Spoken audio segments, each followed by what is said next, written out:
Get you the latest coming out of KwaZulu-Natal. The Premier Sihle Zikalala yesterday saying more than 550 schools have been affected by the recent deadly floods. Almost 100 of the schools will need mobile classrooms before schools reopen tomorrow. With regard to education, to date, a total of 551 schools have been affected. About 98 of these will need mobile classes when schools open, while others require cleaning and minor repair to resolve the situation. The severe cases will be dealt with through the implementing agent intervention.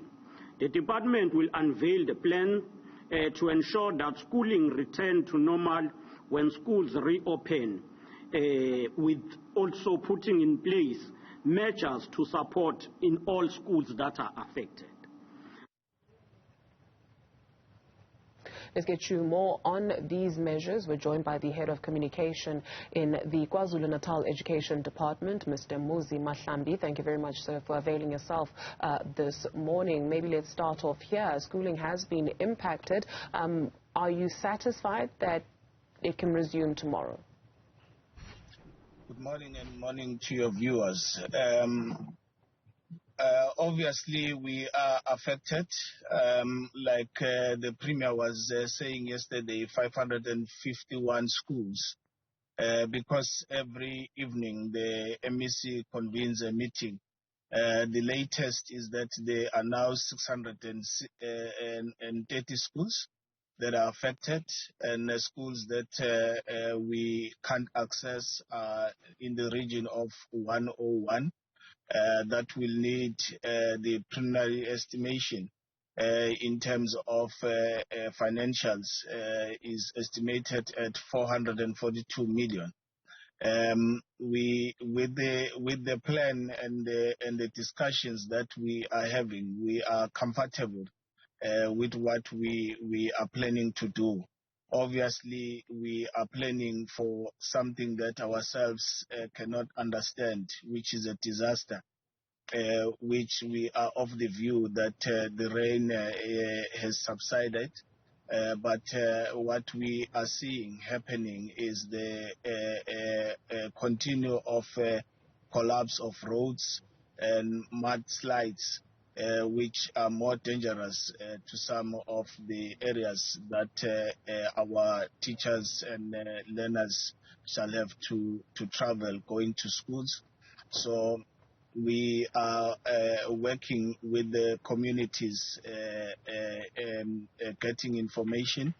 Our circuit managers and our district directors did not have an Easter weekend. They're working around the clock, sourcing that information as to which schools are going to be affected.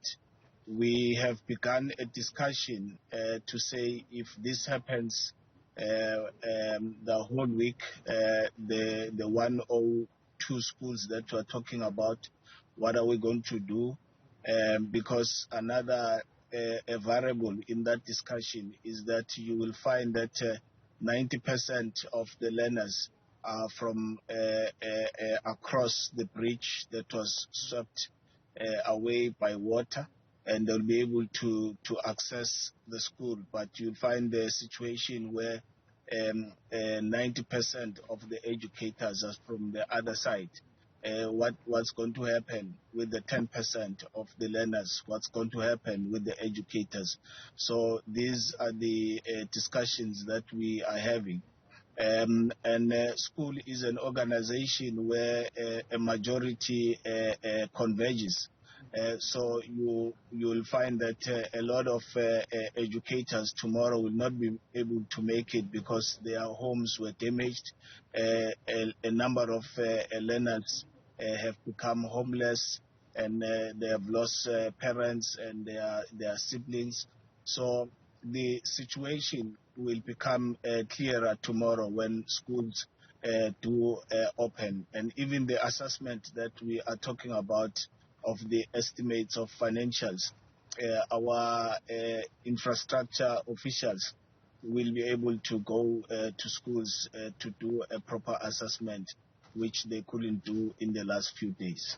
So with all of that context, learners or some learners will be returning to schools tomorrow, those at least who are able to do so. We understand some mobile classrooms will also be made available. However, you do speak of 101 or 102 schools that are not accessible. What then happens with these schools, and what's the plan to access them?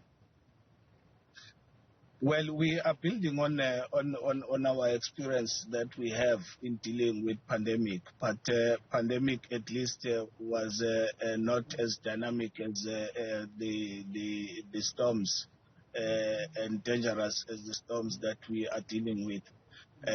Amongst other variables being discussed is a possibility of distributing those learners temporarily to other schools that are not affected, that are near their homes.